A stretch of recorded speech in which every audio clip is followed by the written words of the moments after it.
Well, the book itself was kind of like a bridge, right? Because I found that when I was teaching, Yeah. a transmission would kind of happen so people could really experience this awakened nature, maybe not even from anything that I said, just sort of being in the room with me.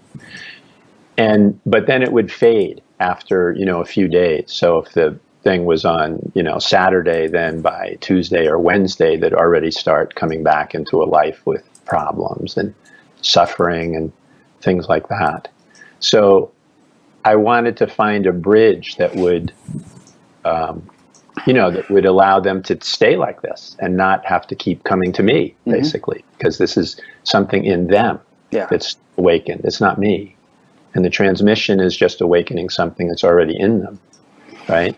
But they keep forgetting this. So in order to find this, I went on a 7-month silent retreat. It was only supposed to be 3 months, but it just kept. I didn't want to come out of it once I was in it. It was so beautiful.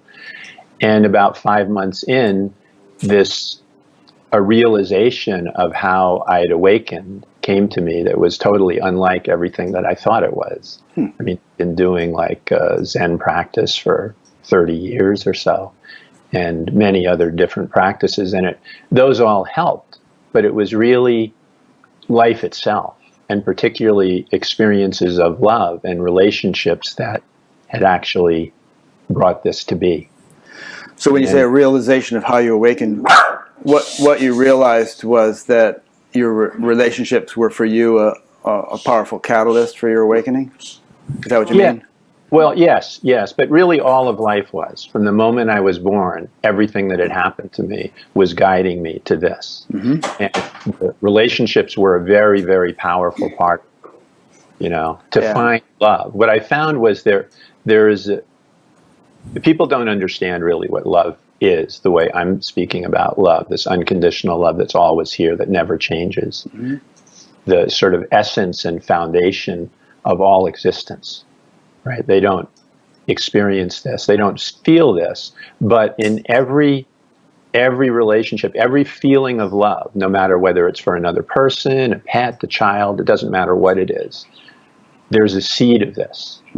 And that's what I discovered there. There was a seed of this for everyone. So that was the bridge that I could show people this. And I've done this before with people. Sometimes people will, someone will leave them and a relationship will break up and they just feel despondent. They feel like they've lost love. They've lost a piece of themselves. And it can go on for years like this. They can be suicidal. It's a lot of suffering comes from this. So I started working with a few friends of this and could introduce them to this experience that the love that they felt at the very highest level with that person was already in them before they even met them, during the time, and after it's over, it's still there now.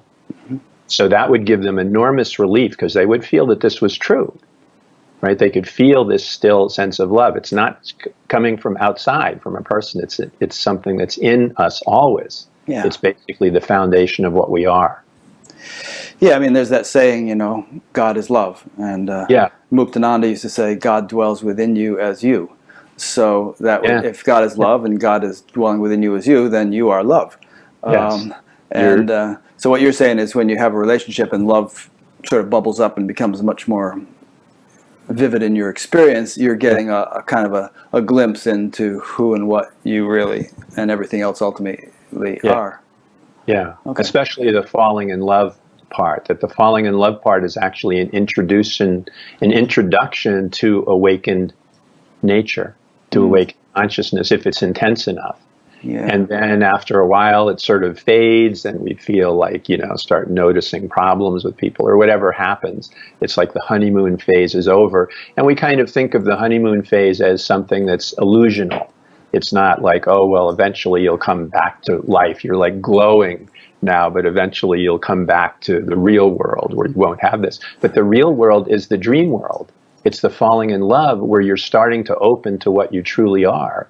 Because my experience is it's springtime. Maybe that's part of it now. But basically always I feel the falling in love, that most intense falling in love. It's just my nature. Know? And it's wonderful. I mean, there's a certain glow that happens from that, and people pick up on it. You know, they can sense this. When someone falls in love and they're in that relationship and they're just in that heightened falling in love phase, everybody knows it. They don't have to say anything. They just walk down the street and people feel happier just being around them, right? Yeah. Because that's in them too. And all of a sudden they have a recognition. It's a transmission.